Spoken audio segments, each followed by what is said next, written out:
Hi everyone. Thank you for joining us for today's webinar. My name is Si-Ing and I'm the conference producer with Informa Connect Singapore.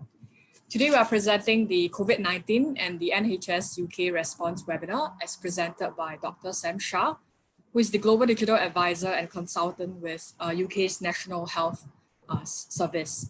And this session is being supported by UK's Department for International Trade.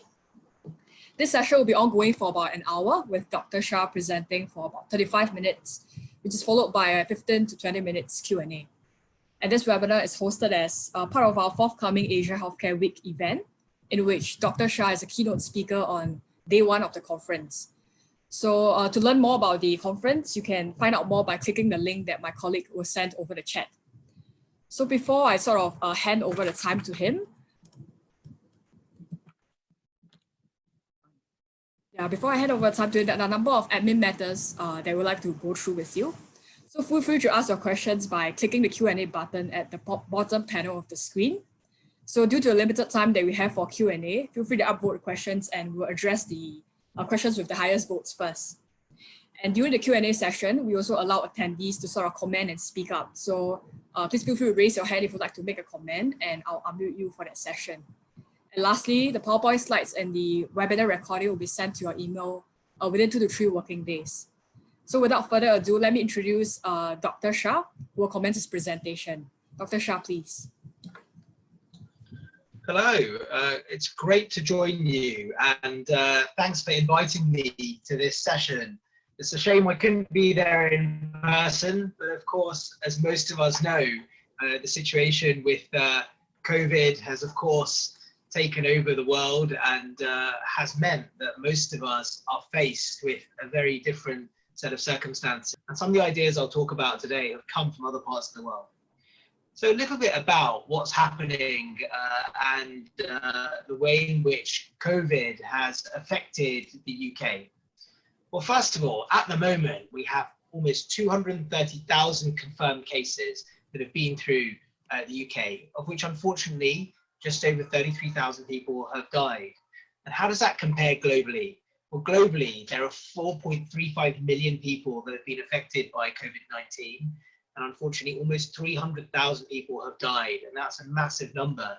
And but what we're beginning to see in some parts of the world, that number is beginning to decline. And in a few places, like the UK, the number of daily cases has started to reduce. Now, of course, that doesn't mean we have to stop what we're doing.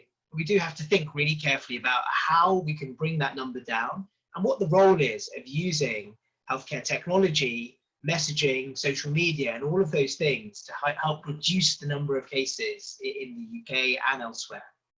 So I'm a clinician and I still practice clinically, but I've also been involved in digital health for a long time.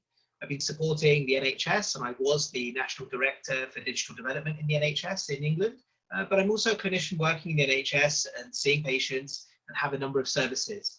And that means I get to experience what it's like in clinical practice, but also how policymakers, strategists and others can implement digital technology. The first thing was a public information campaign. Now, as most people know, that information campaign changed throughout the COVID period. That's quite correct, because as the evidence changed, as we learned more, that information campaign had to change. And most of those messages were about prevention. How do we prevent the spread of COVID-19? And how do we help people put in place social distancing so they can stay apart? And what do we do about restrictions about where people go? So there's a lot of information that's being shared using digital channels to help the public understand what they need to do in order to reduce the spread of COVID-19, but also to help improve their health outcomes when they can't necessarily do the same things they traditionally do. The good way that's come about has been working with a lot of the mainstream media channels. For example, there's been some messaging that's out there through Google, through Twitter, through other things that's been validated through sources, which means that the public can trust in those messages. And that's really important because, of course, there's lots of messages in media, especially in a country where 86% of households are connected online. And when we have a situation where 86% of households are connected online, we've got a good way of reaching into people's homes. So another way of connecting them to health services was the rapid adoption of telehealth. Before COVID-19, approximately 15% of the UK population were using digital channels to access healthcare. But we've seen that accelerate. In terms of coverage, we know that in England, we have 96% of the population that can access digital health now, of which about 75 to 77% are using those channels to consult with their physicians and their clinicians online. This is really important because we're using the power of the internet to access people and also for them to access health services. It's a bit about the NHS. The NHS in the UK is not one entity. Well, first of all, there are 4 different national health services in the UK, one in England, one in Scotland, Wales, and one in Northern Ireland. They're each a little bit different. Then we've got the way in which health is organised. If I take England as an example, we have almost 7,000 family services that exist across England. They're all individual entities. There are almost 200 hospitals, and alongside those, there's lots of other services as well. So when you think about telehealth, it's not one system for the whole country, but it's one system for each of those digital applications. So 3 applications that have been produced by the National Health Service have been the NHS application itself for citizens. This has got a number of components in it, but the first one is the ability for citizens to get triaged, for example. So how do they understand what symptoms they have and if they've got COVID type symptoms? The second part of that is allowing them to connect to a service. They can book an appointment. The third part of that, which is quite important, is the ability for them to access their clinical record. And the fourth thing in there, which is also incredibly helpful, especially during this time, is the mechanism to order prescriptions. So if they need medication, they can order this through this app as well. There are 4 other components in the app, but those are probably the most important ones. And this is a universal product available across the whole of England. Then there's what's currently being tested right now, which is the NHS COVID tracing app. This application is really designed to help trace those people that might have had contact with other people. And of course, it's being tested right now. Still very early days, but it's a good example of the use of technology to try and help combat the spread of COVID. And then there's the third application that's been produced. This is the testing app for those people who are home testing, and the ability for them to share their results. This is another mechanism to help understand what we do as part of the tracing and testing regime to try and reduce the spread of COVID. But these are the NHS's own applications. Of course, there are many other applications being produced by others to help with COVID in the UK. For example, some people produced applications that people can interact with to test and understand if they might have COVID-like symptoms. There have been other applications too, though, those that might help people access the right information, and some that might even help citizens connect to other clinicians in the system. But what about workforce-facing initiatives? When we think about the workforce, people are under a lot of stress right now and undertaking a lot of different tasks they didn't necessarily undertake before. So a few things more generally. Being products that have helped people get trained in the environment, especially if you think about protective equipment, infection control. This has been really important for the workforce. So having applications that help them improve their understanding of which protective equipment to use and how to reduce the spread of infection, especially for those members of the workforce that might be working in new environments. To give you an example, we've got lots of field hospitals that have been set up with staff that may previously have worked on other projects in other departments, in other specialties. They need to be trained up pretty quickly, especially if they haven't been in clinical practice for a long time. Then we've got the use of tablets. If previously we were using lots of devices that were perhaps fixed, but having tablets and smart devices has certainly helped both patients and staff, especially patients that can't connect with their families in person, using these to connect and speak to those that they care about, those that care for them. We've restricted visiting, for example, in hospitals. But a really important tool has been clinical communication. Having tools that allow clinicians to connect with each other and communicate has been one of the most important things we've done. I'll share with you 2 examples.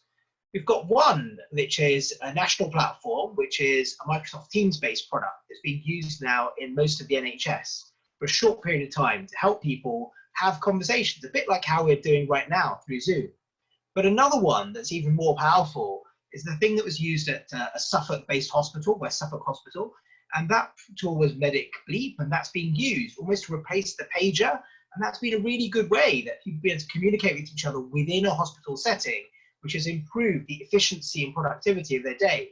Until then, they were using the telephone and pager, which is a very manual process. But certainly during the COVID period, we've seen this particular application help speed up communication and get critical information from one team to another and between different people in those teams.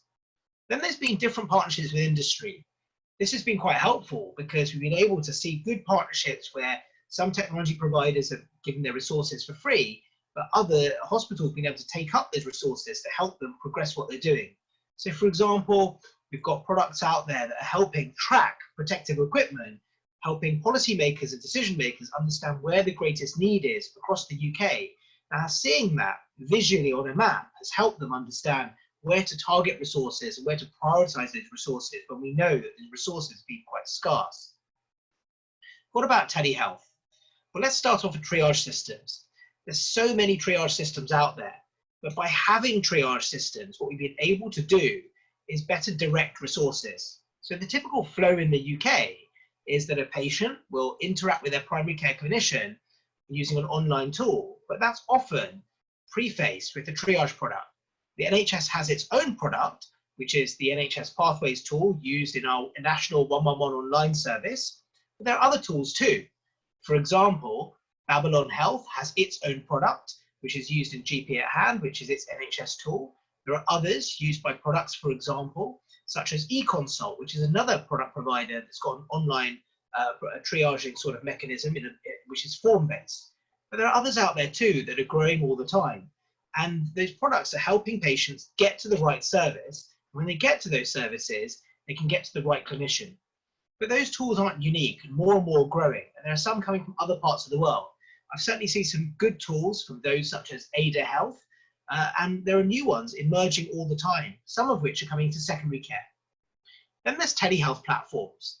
When I think of telehealth, these are those things that help clinicians and patients connect with each other online, allowing, for example, a video consultation or even a chat-based consultation. But these telehealth platforms are growing. We're certainly seeing that in the UK. There's many platforms at the moment. We've got a platform from a Swedish company called Livy. There's another one from a local company, Push Doctor, and there are many others as well that are growing from people like Doctorly, Docly, and there's many more that I've seen. And these are growing all the time with more and more GP practices, family physician practices coming on board. What's been interesting is hospitals adopting these platforms. In the UK, we didn't have very much teleconsultation, telehealth taking place in hospitals. We've certainly seen the spread of that rapidly increase because of government investment in telehealth. We've seen an Australian company which has come into the UK, and that's been really interesting because we've seen video consultations in hospitals increase because of that company moving into the UK market. We've also seen another company, Accurix, suddenly increase its footprint across the UK as it's made a product available freely to a lot of UK hospitals and family practices. That's also seen the increase of telehealth in the UK. But I guess why I shared this with you is telehealth has suddenly increased across the UK at a rate that it hadn't done before.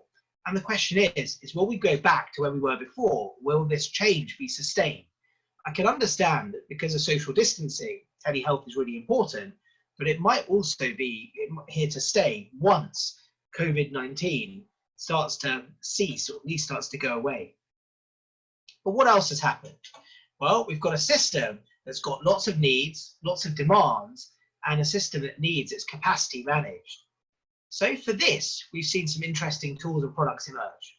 We've seen systems emerge for sending test results to patients, negative test results. So Clinisys, for example, is a system that's emerged to help do this. So when there's a negative test result, it rapidly gets the test back to the patient without someone physically having to do this. This is really important because it saves clinicians time, but it also reduces anxiety for patients.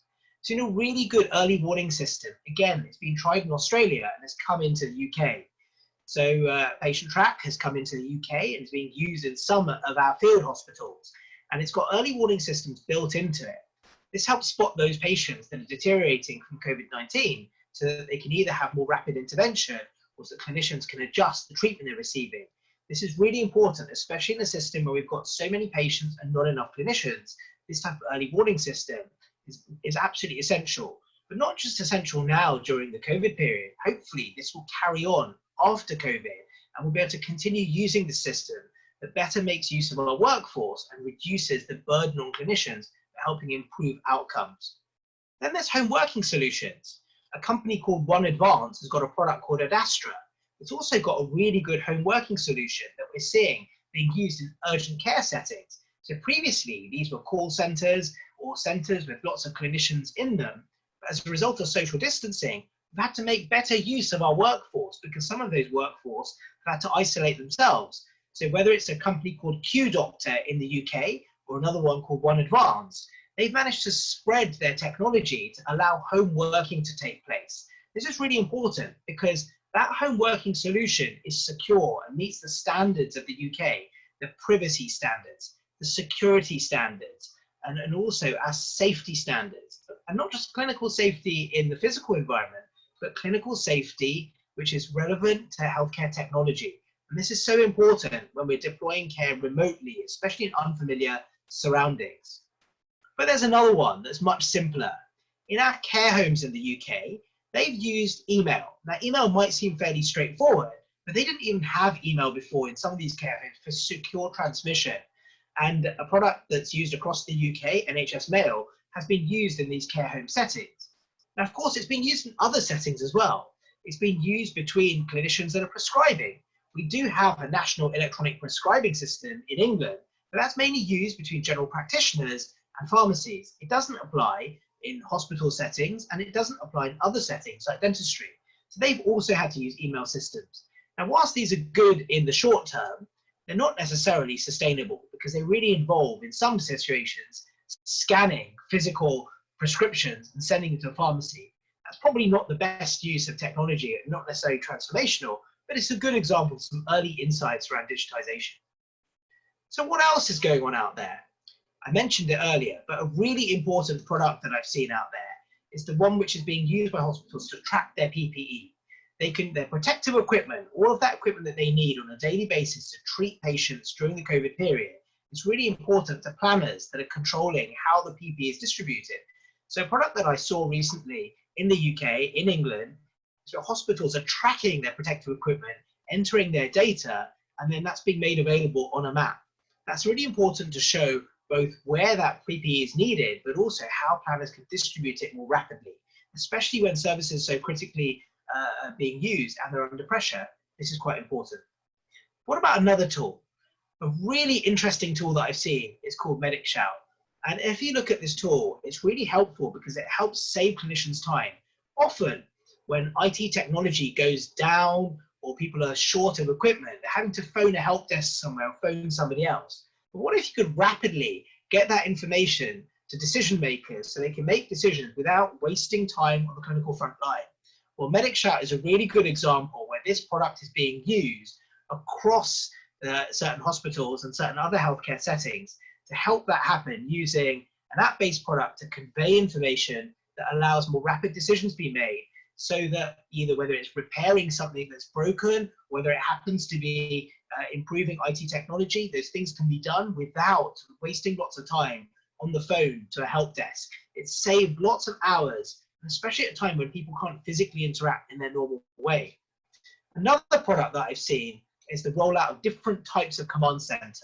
We've already had some of these in the UK, which have been quite large and in hospital settings, but we're now seeing this being rolled out to other hospitals so that decision makers clinically can actually see all their patients, their caseload, and the operational activity at the touch of a button. There's lots of new products out there doing this. One that I was really interested in recently is the one that was from Transforming Systems. That's got a product that's called Shrewd, another one that's called Weightless. It's really interesting for me to see that because that's now being used in a command center type environment in certain settings. It's a cheap and easily accessible product, but it does the job and it helps people, especially in the clinical front line, make decisions, but it also helps policymakers and decision makers in those hospitals make better decisions around their resources. especially where some of the gaps are. It helps us discharge patients much more rapidly and easily. But what else is happening there, and what are some of the challenges? Well, our first challenge, which I haven't noted here, is that around patient experience. We've got to really ensure that patient experience is optimized and managed so that we can ensure that we meet the expectations of patients. Really interesting to see a new product around patient experience that's being deployed in certain parts of the UK. It's starting to show some sentiment-based analysis in order to understand the patient experience both during the COVID period but beyond. But the three big challenges we're left faced with is around data security, cybersecurity, and privacy. Many of you will have read about this and what's happening in the UK, and it's certainly something that decision makers are having to take very seriously. But in the NHS, you might have seen some controversy around how is data going to be shared, especially through the NHS tracing app. What are we doing about cybersecurity with this proliferation of new products and services? Are we meeting the right standards for security? And what happens around privacy? How are we managing this? We still haven't dealt with these, and these challenges are still something that decision makers are having to worry about, but also technology providers. If you're a technology provider coming to the UK, you have to deal with this, and you have to make sure that the products you have meet the standards of the NHS in the UK, and specifically in England. And if you don't get this right, it will lose public trust. So this is quite important. We have to do more to overcome this. What about the system-wide barriers? These haven't gone away, and these are some of the reasons that we're not really seeing things change. So the culture in the system is hard to change. And whilst during the COVID period, we might have a lot of goodwill, it might not be sustainable in terms of that culture continuing. So we've got to do something to help around education, training in the wider workforce, and improving that culture and improving the ability of people to make decisions and feel empowered. Then there's funding. Right now, we've got some short-term funding that's helped translate and make digital transformation a reality at a pace that's never been seen before. Without that funding, will that continue? Doesn't seem likely, but there are some good schemes and grants available in the UK that have certainly helped with that translation of technology. Then there's regulation. Regulation is here, but at the moment, regulators have relaxed some of those regulations, whether that's information standards and information sharing regulation, whether it's the regulation around the provision of healthcare services, or whether it's the regulation that relates to the technology itself. Some of that's been relaxed. And for example, previously, it wasn't necessarily appropriate to use WhatsApp for clinical communication. At the moment, the easing of the regulation has meant that it can be used, but that will go away. Then there's our legacy systems. We have many legacy systems in the UK and in England. We've got some really good innovations that have overcome those legacy systems. Once COVID is over and that pressure's not there, will those legacy systems change at the pace they need to? Will they integrate it as far as they should? Because interoperability has been a historic problem for us in the UK, but elsewhere in the world too. But what is the future? Well, the first thing is that we've got to do more to improve the patient experience, to reduce inequalities in healthcare and improve outcome. That has to be our focus. But in order to do that, we probably need to work in a very, very different way to the way we're working now, and try and democratize healthcare so it's controlled by patients themselves, by citizens. And that democratization of healthcare means that we need a very different health system with tools that help support the individual. So we're going to probably see an increase in citizen-facing digital health. I certainly see that going up in the UK, and particularly England. I think digital penetration will increase as well. And I don't just mean digital health, the uptake of general digital services like online banking, retail, financial services, travel, that will happen too. But online access to other healthcare services, for example, not just seeing a physician, but other things. Access to a physio, for example, and that's really important. We've seen this recently in the last few days, where products that are providing digital access to physiotherapists is something that we're seeing at the moment increase across the system. And interesting things like this, I think, will emerge. What about mental health? Is there a massive role here for digital mental health in order for it to be more accessible to a population, and not just in the UK, but elsewhere? But what goes on beyond that? Well, I certainly think we'll end up with a virtual hospital. Not a hospital which has got people using technology within it. I mean a hospital which has no patients in it. And I think at some point in the future, a hospital like this, and this is Mercy Hospital in the US, Mercy Virtual, I think this will become more commonplace. And I can certainly see planners and those people building and designing our future health system will have to incorporate this into their future design way beyond COVID, especially as we try to embrace social distancing and other restrictions out there. But after this webinar, you're really welcome to contact me. Here are my contact details. And I'm now going to pass back over to Xi. Thank you. Hi, Dr. Shah. Thanks for your presentation. So we'll go ahead and take some questions. So just a reminder to all attendees, if you'd like to submit questions, just click the Q&A button at the bottom panel of the screen and submit your questions. So the first question that we have in the list is, can you clarify what is the COVID home testing app? Yeah, so it's not yet been released yet, so that's the first thing to say, but a team are working on this with the NHS Business Services Authority to help people. Now, from what I've understood early on, it's obviously going to help those people who are testing at home, and you'll see in some programs around that. And at the moment, there's very little information about this, but the plan, from what I've understood, is that home testing kits will be deployed to individuals, and when they have been deployed, those results, of course, have to be aggregated in some way. So this particular product will hopefully help do that.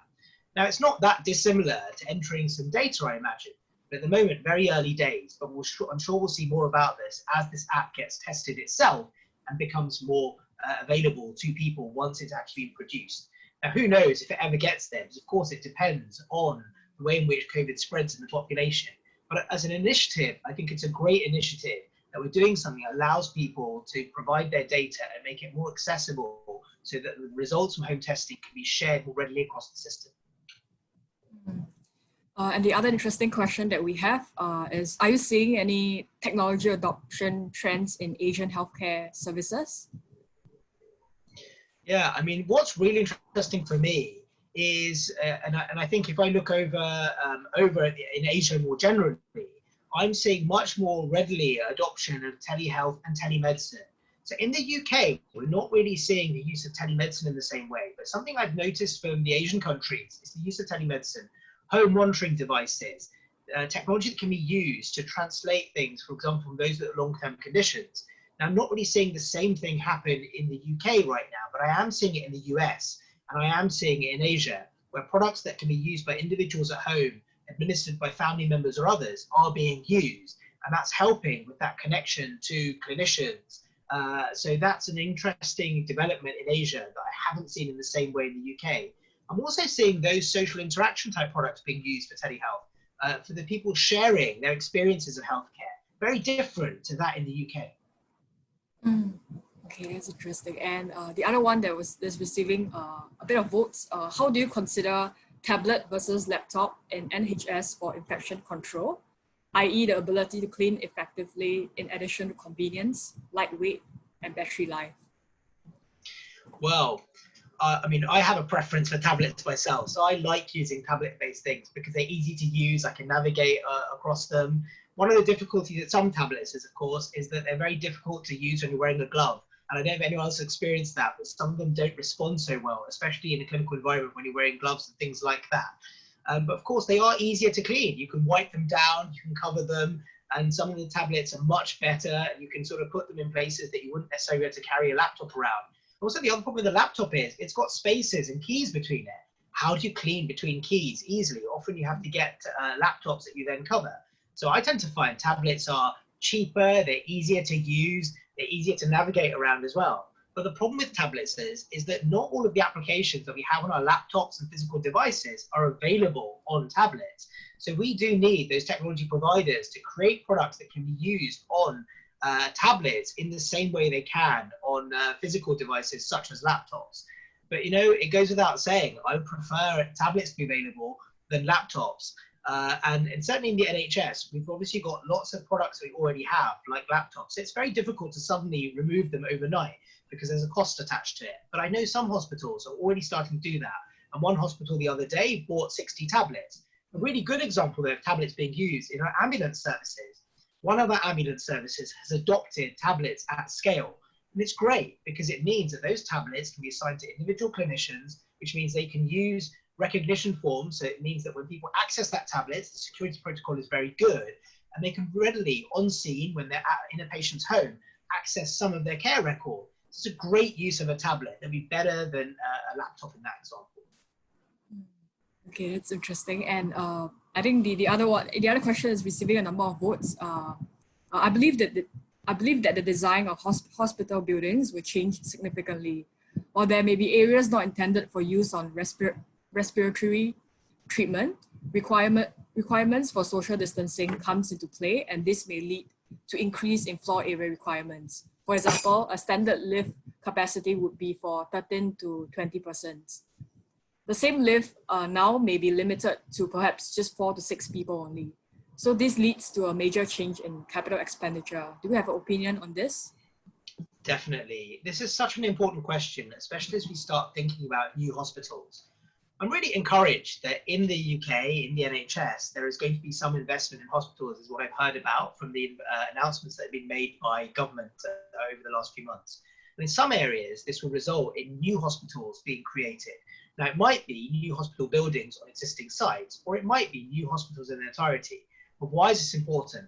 Well, let's think about COVID. Let's get into some of the detail of it. COVID-19, as most of us know, is a respiratory illness, and it's spread in a number of ways. But two of the ways in which it's spread is by droplet, but also aerosol. What do I mean by aerosol? Aerosol is that mist that gets generated when we carry out certain procedures, when we see certain patients, and we do certain things. So when it gets spread, it's very difficult to control. So we're going to have areas in our future healthcare system that are designed around those things that generate less mist or less aerosol or less droplet, and those areas where there might be, perhaps we accept that there'll be a higher risk. Now, when we do those, we have to build those areas very differently. In those areas which are much higher risk, we probably have to have more negative pressure air to try and remove some of that air more rapidly. We have to have different controls for the way that the doors are closed, different spacing environments.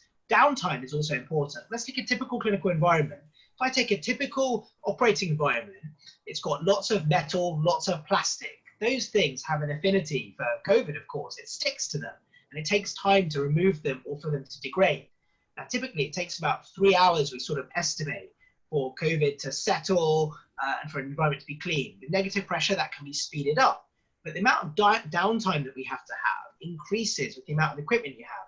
So you're quite right. We're going to have some areas in the future design of buildings that can be used to separate out those areas that are probably most prone to respiratory type illness spreading and those that perhaps are less so.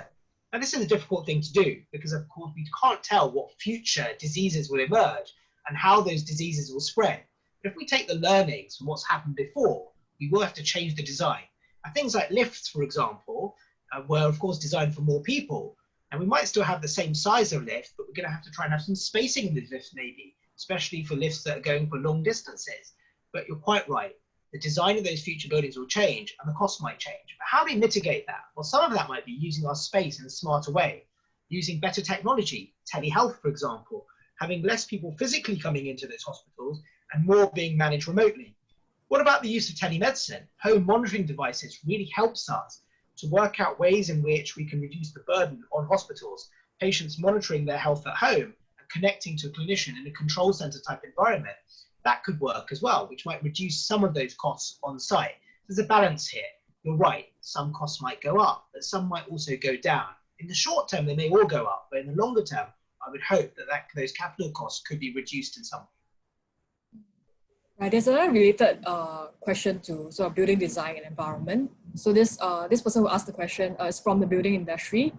What is the best prediction or best advice up to today on the ideal ratio of ICU and HDU and isolation ward to a district level hospital of say 108 beds? Yeah, well, certainly not an area in which I'm an expert by any means at all.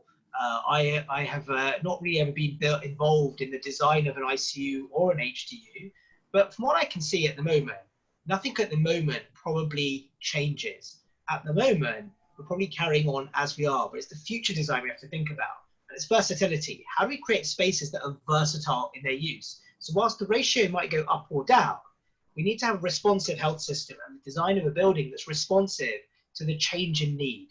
So in the future, that ratio might change and move back to where it was before. So we need to create spaces that can be rapidly modified, And that might be using spaces that are perhaps not the same design as they were before. So before we had some very strict requirements on the amount of space required in an ICU versus an HDU versus normal ward.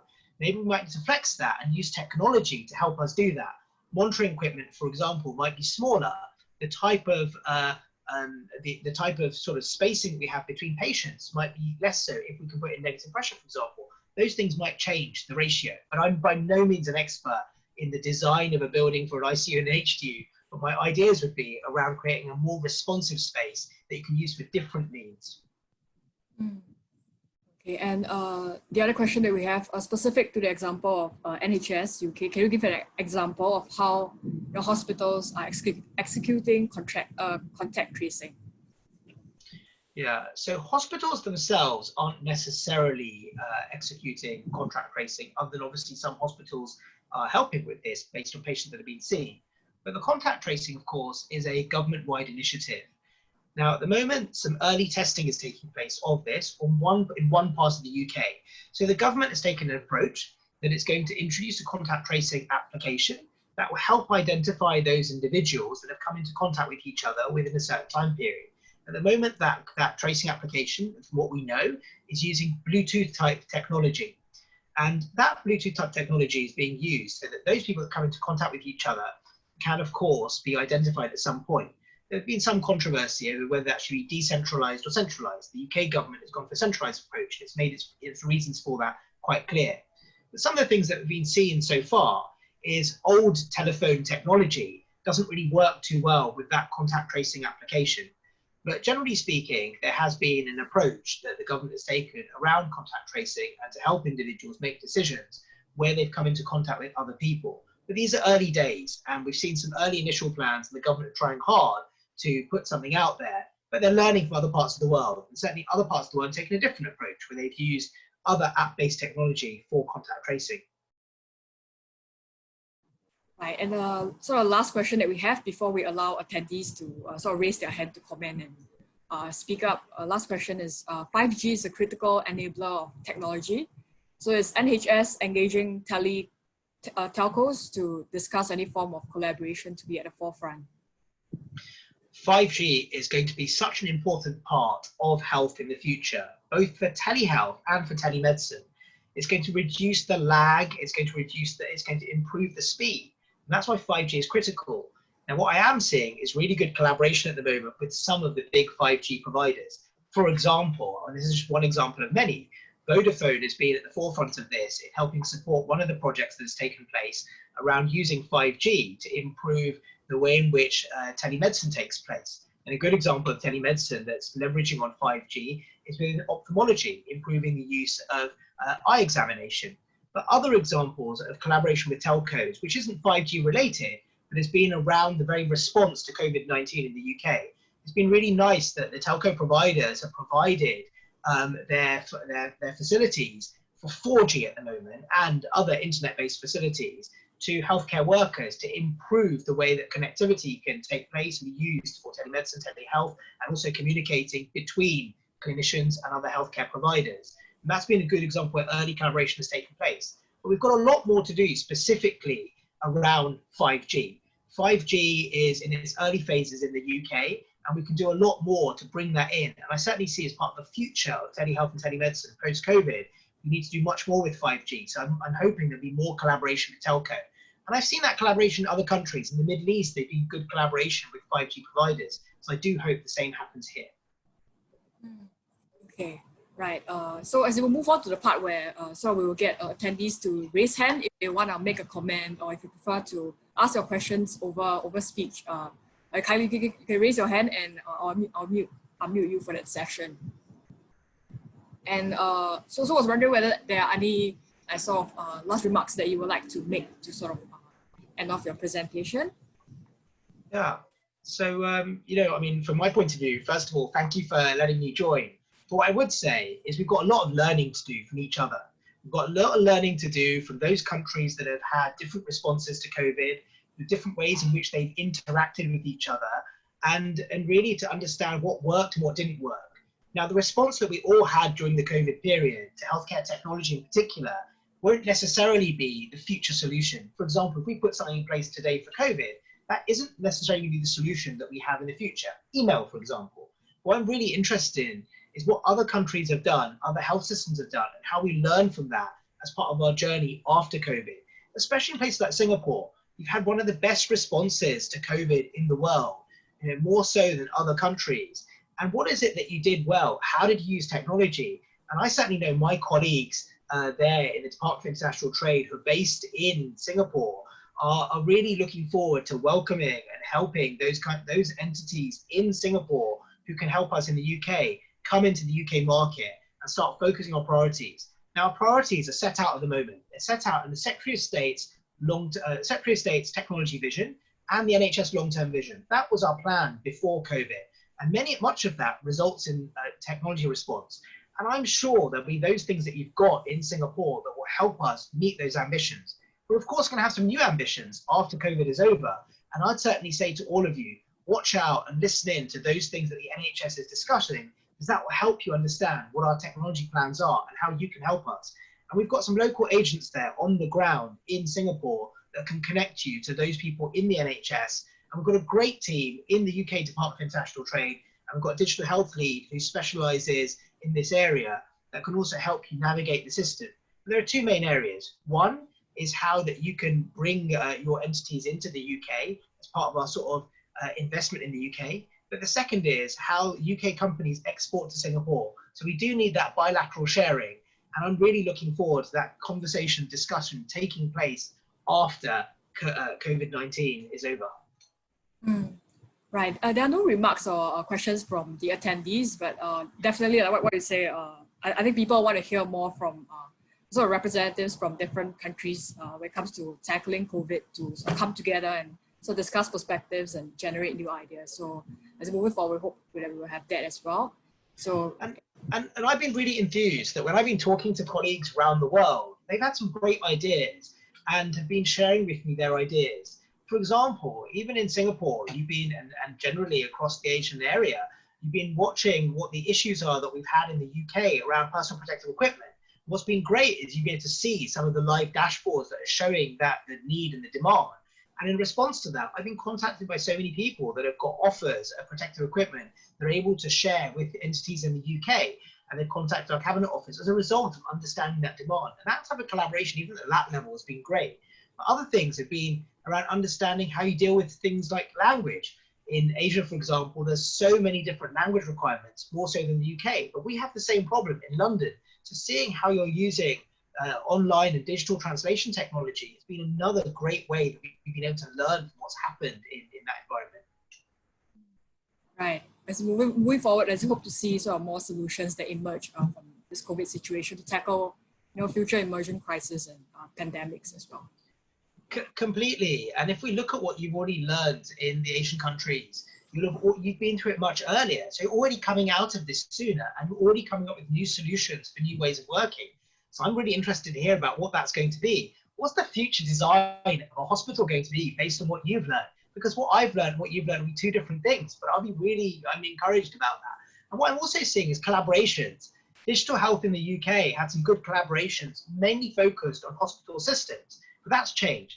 But I saw, for example, the other day in Malaysia, where there's a new digital health network emerging. And I'm seeing that happen in other parts of the region as well. And those networks will bring together academics, scientists, researchers, industry, hospital providers, clinicians, the healthcare workforce, and citizens to come up with those things that are important to them. Is it citizen-facing technology? Is it apps? Is it wearables? Where do I see the markets going? Well, the digital health systems market globally around EHRs and EPRs, I think is fairly stagnant. I don't think it's going to change very rapidly. We've got some big players doing a good job, but I don't think that market will change very rapidly. I think that market will stay pretty much where it is in terms of size and growth in the UK. The telehealth market is the one that I think is going to improve. And for those people that got telehealth solutions, that market is going to grow fairly rapidly. And I also think that market is the one that's got the most investment in it because it helps solve a problem. And then there's telemedicine. Outside of the UK, that market has grown. But those telemedicine solutions that I'm seeing come out all over Asia will help us around the world. And you might be able to produce them at a much more cost-effective rate. what's important is you stay compliant when you bring those things to the UK. And then there's mHealth, apps, wearables. You know, you come from an environment where people are already so much more digitally penetrated. Society in Asia generally tends to be more self-sufficient in some ways and is used to using wearables and apps. I'm really interested in which new ones you come up with that will scale and come into the UK. It's a small market in the UK, but one that is growing really, really rapidly. So those are the areas that I see some growth happening in. But you know, what's important is to stay compliant, and our UK regulations are the things that you have to be aware of. So watch out for those regulations when you're designing those new products, those new apps, those telemedicine devices. All right, okay. Right. Is it possible to address maybe one last question? Of course, absolutely. Your presentation, right? There's this lady who asked, how can 5G technology improve healthcare facilities security? To which I think briefly addressed at the end of your presentation. Well, so 5G technology is, of course, very different in the way in which it works to, for example, traditional technology that you might be using.